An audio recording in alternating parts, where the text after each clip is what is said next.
UPSC medium for all India services में आपका स्वागत है। आज की इस वीडियो में हम लबासना के बारे में जानेंगे।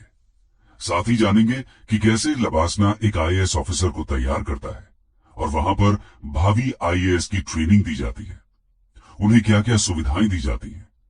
लेकिन इससे पहले जानते हैं कि आखिर इसकी शुरुआत कैसे हुई। History of LBSNAA. पहाड़ों की रानी मसूरी की खूबसूरत वादियां और वहां की मनमोहक हवाओं से हर कोई वाकिफ है।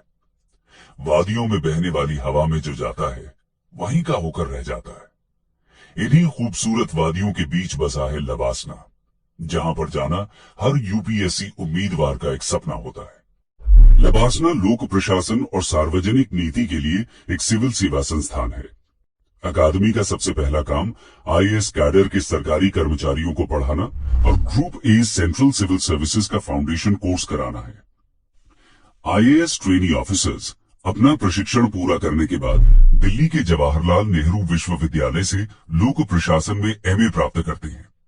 ये तो हुई लबासना की बेसिक जानकारी। आइए जानते हैं यूपीएससी पास करने के बाद एक एस्पिरेंट कैसे एक ऑफिसर बनने की राह यहां से शुरू करता है। LBSNAA training schedule.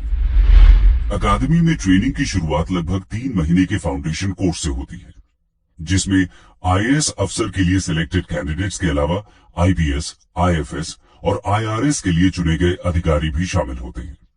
इस कोर्स में बेसिक एडमिनिस्ट्रेटिव स्किल सिखाए जाते हैं, जिन्हें जानना हर सिविल सेवा अधिकारी के लिए जरूरी होता है।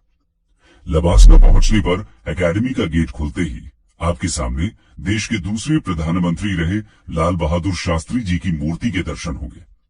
साथ ही एक दीवार पर एकेडमी का आदर्श वाक्य शीलम परम भूषणम से सामना होगा। इसका मतलब है आपका चरित्र ही आपका सबसे बड़ा गुण है। इसके तुरंत बाद आईएएस का आदर्श वाक्य लिखा है, योगः कर्मसु कौशलम। गीता के इस सूत्र का मतलब है एक्शन में एक्सीलेंस ही योग है। अंदर जाने पर लबासना का ध्येय वाक्य लिखा मिलेगा। शायद यही लोक सेवक का उद्देश्य होना चाहिए, जो है पिछड़े और वंचित व्यक्ति की सेवा। लबासना का एकेडमी सॉन्ग एक बंगाली सॉन्ग है, जिसे प्रख्यात बंगाली संगीतकार, गीतकार और गायक अतुल प्रसाद सेन ने कंपोज किया है। वे एक सफल वकील, परोपकारी, सामाजिक कार्यकर्ता, शिक्षाविद और साहित्यकार थे। इस सॉन्ग को राजेश्वर प्रसाद के कार्यकाल के दौरान एकेडमी द्वारा अपनाया गया था। बात करें अगर फाउंडेशन कोर्स की, तो यहां दिन की शुरुआत सुबह 6 बजे से ही हो जाती है। सुबह सुबह ही सभी अधिकारियों को पीटी के लिए एक ग्राउंड में इकट्ठा होना पड़ता है और उसका रिपोर्टिंग टाइम सुबह 5:55 होता है। पीटी के उस्ताद पीटी टाइम को लेकर बहुत ही सख्त होते हैं। पीटी के लिए अगर आप लेट होते हैं तो आपको ग्राउंड के एक्स्ट्रा चक्कर लगाने पड़ते हैं। दोस्तों, ग्राउंड में आने से पहले भी बहुत नियम होते हैं। ग्राउंड में आने से पहले आपको प्रेजेंटेबल लगना पड़ता है। एकेडमी में ट्रेनिंग ऑफिसर्स को केवल फॉर्मल ड्रेस पहनने की ही अनुमति दी जाती है। यहां तक कि मेस में खाने के लिए भी ड्रेस कोड निर्धारित किया गया है।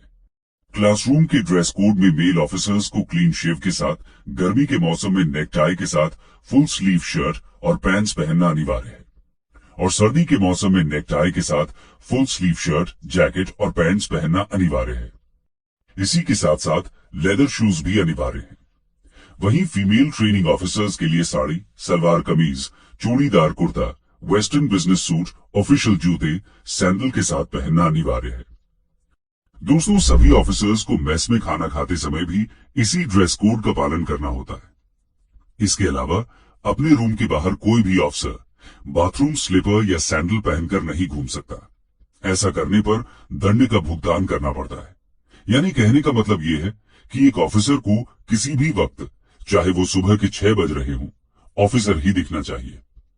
पीटी के बाद आप 7 बजे तक कमरे में आते हैं। ठंड को भूलकर आपको 8:30 बजे तक किसी भी हाल में मेस तक नाश्ते के लिए पहुंचना होता है, और किसी भी हाल में 9 बजे तक आपको क्लास में पहुंचना होता है। और अगर आप क्लास में पहुंचने में लेट हो जाते हैं तो अगले दिन आपको पीटी में एक्स्ट्रा राउंड कराकर सजा भुगतनी पड़ती है। 9 से 5 बजे तक आपकी लगातार क्लास होती है। इस दौरान लगभग 6 से 7 क्लास होती है। हर क्लास 55 मिनट की होती है।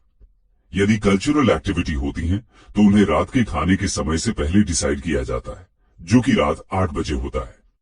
रात के खाने के बाद ट्रेनीज एक दूसरे के साथ चर्चा करने, अपने लेक्चर के रिवीजन करने और अगले दिन की तैयारी करने के लिए आजाद होते हैं। लबासना में अपनी ट्रेनिंग के दौरान भावी आईएएस अफसर भारतीय संविधान, सार्वजनिक नीति, शासन, प्रशासनिक कानून और प्रबंधन जैसे विषयों पर विभिन्न सेमिनार और कार्यशालाओं में भाग लेते हैं। वे सार्वजनिक मामलों के प्रबंधन में व्यावहारिक अनुभव हासिल करने के लिए क्षेत्र यात्राओं, समूह चर्चाओं, केस स्टडीज और सिमुलेशन में भी भाग लेते हैं। ट्रेनिंग के दौरान एकेडमी के अंदर कुछ खास एक्टिविटीज कराई जाती हैं, जिसमें मेंटल और फिजिकल मजबूती मिलती है, जैसे singing, dancing, debating, theatre, DJ night. List बहुत लंबी है। वीकेंड पर ट्रैकिंग के लिए जाना होता है। ट्रैक नए दोस्त बनाने के लिए एक बहुत अच्छी अपॉर्चुनिटी होती है, जहां पर आपको अपने माइंड को फ्रेश करने का मौका मिलता है। 1 महीने के कोर्स के बाद ट्रेनीज को अलग अलग ग्रुप में बांटा जाता है और 1 हफ्ते के लिए हिमालयन ट्रैक पर भेजा जाता है। ये हर ट्रेनी के लिए जरूरी होती है। खराब मौसम, अपर्याप्त आवास, सीमित भोजन आदि जैसी कठोर परिस्थितियों में सरवाइव करने की स्किल डेवलप करना इसका गोल होता है। इसके अलावा सभी अफसरों के लिए इंडिया डे का आयोजन किया जाता है, जिसमें सभी को अपने अपने राज्य की संस्कृति का प्रदर्शन करना होता है। इसमें सिविल सेवा अधिकारी पहनावे, लोक नृत्य या फिर खाने के जरिए देश की विविधता में एकता दिखाते हैं। सबसे खास एक्टिविटी है विलेज विजिट। इस दौरान अफसरों को देश के किसी सुदूर पिछड़े गांव में जाकर 7 दिन रहना होता है।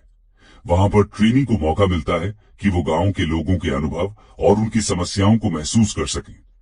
गांव में स्कूल, अस्पताल, पंचायत, राशन की दुकान, सबके काम करने के सिस्टम को गहराई से समझ सकें। इस विजिट का उद्देश्य गांव की जिंदगी के हर पहलू को बारीकी से समझना होता है। ऐसा इसलिए किया जाता है ताकि उन्हें प्रत्यक्ष जानकारी दी जा सके। ये आगे चलकर उनके करियर में काफी मदद करती है। 3 महीने का फाउंडेशन कोर्स खत्म होने के बाद आईएएस को छोड़कर बाकी अन्य सिविल सर्विसेज के कैंडिडेट्स अपने आगे की ट्रेनिंग के लिए अपनी अपनी एकेडमी में चले जाते हैं। जैसे कि भारतीय विदेश सेवा के अधिकारियों के लिए नई दिल्ली में सुषमा स्वराज विदेश सेवा संस्थान, भारतीय पुलिस सेवा के अधिकारियों के लिए हैदराबाद में सरदार वल्लभ भाई पटेल राष्ट्रीय पुलिस एकेडमी, भारतीय वन सेवा के अधिकारियों के लिए देहरादून में इंदिरा गांधी राष्ट्रीय वन अकादमी और भारतीय राजस्व सेवा के लिए फरीदाबाद में राष्ट्रीय सीमा शुल्क अप्रत्यक्ष कर और नारकोटिक्स अकादमी खोली गई है। लबासना में सिर्फ ट्रेनी आईएएस ऑफिसर्स रह जाते हैं। इसके बाद आईएएस की प्रोफेशनल ट्रेनिंग शुरू होती है। इसमें एडमिनिस्ट्रेशन और गवर्नेंस के हर सेक्टर पर मॉड्यूल होते हैं। इस दौरान education, health, energy, agriculture, industry, rural development, Panchayati Raj, urban development, social sector, वन, कानून व्यवस्था, महिला एवं बाल विकास, ट्राइबल डेवलपमेंट जैसे सेक्टर्स पर देश के जाने माने एक्सपर्ट और सीनियर ब्यूरोक्रेट क्लास लेने आते हैं।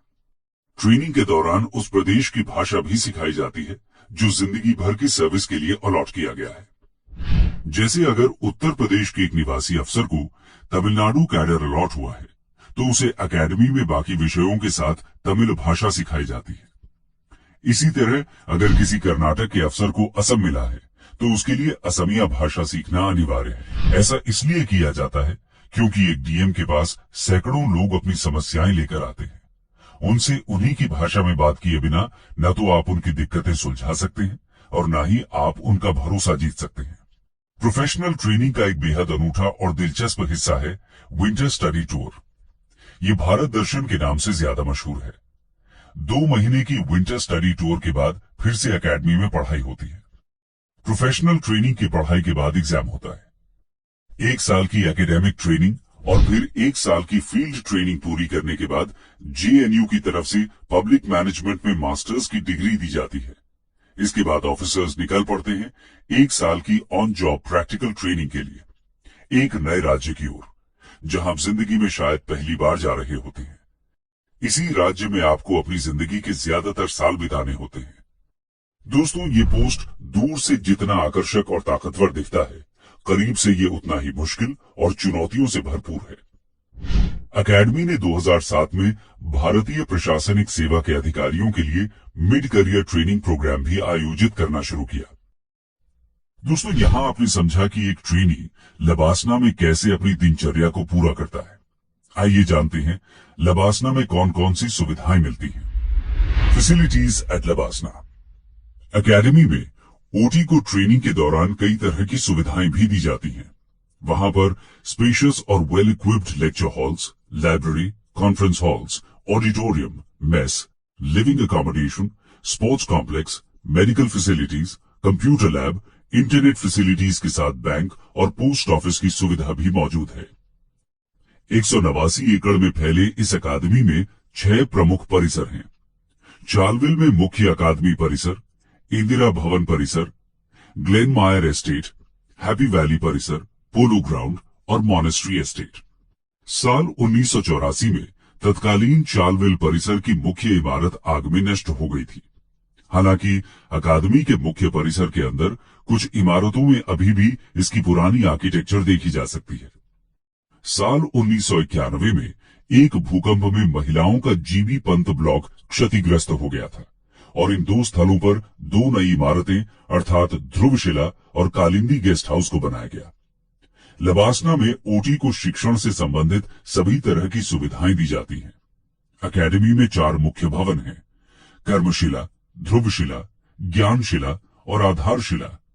कर्मशिला में lecture hall, officers mess, library और ऑफिसर्स लाउंज भी हैं।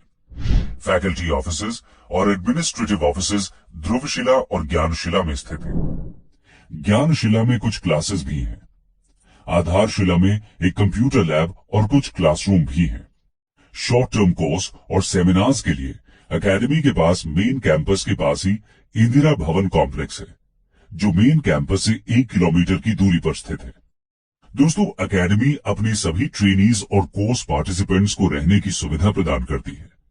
न्यू रिक्रूट्स के लिए यहां पर गंगा, कावेरी और नर्मदा नामक 3 हॉस्टल हैं।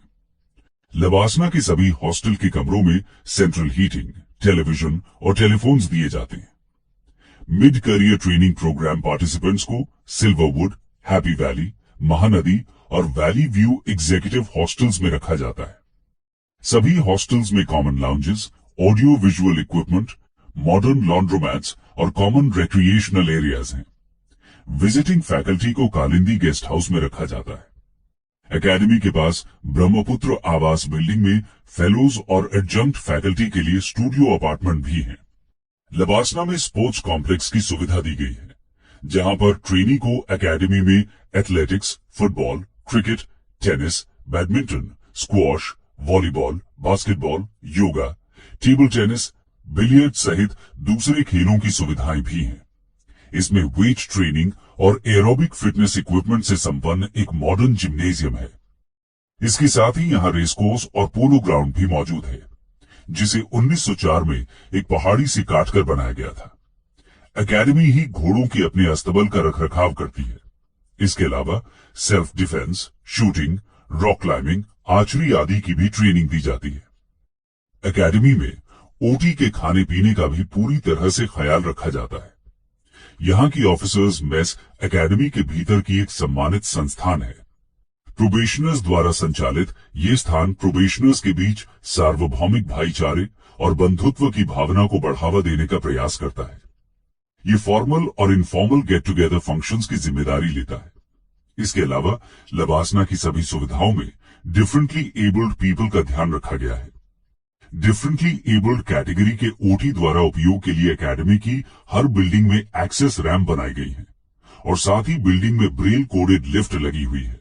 एकेडमी दिन प्रतिदिन की गतिविधियों में मदद के लिए आवश्यकता के आधार पर डिफरेंटली एबल्ड ट्रेनीज को एक सहायक भी प्रदान करती है।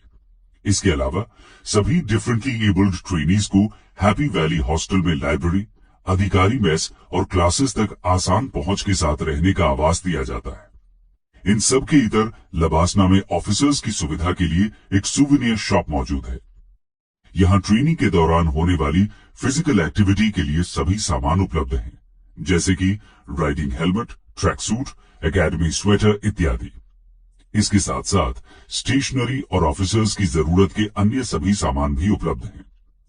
इस शॉप में मिलने वाले हर सामान पर एकेडमी का प्रसिद्ध लोगो लगा होता है। तो दोस्तों, ये था लबासना।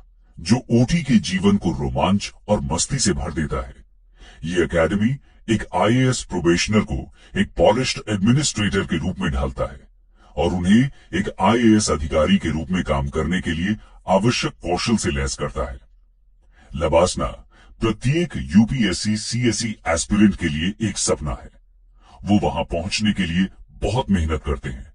जाते जाते आपको एक आश्चर्यजनक तथ्य बता दें, जिसके बारे में अधिकांश लोगों को नहीं पता, कि लबासना में न केवल भारतीय सिविल सर्वेंट्स बल्कि बांग्लादेश, भूटान, मालदीव्स और म्यांमार के कुछ सिलेक्टेड सिविल सर्वेंट्स की भी ट्रेनिंग होती है।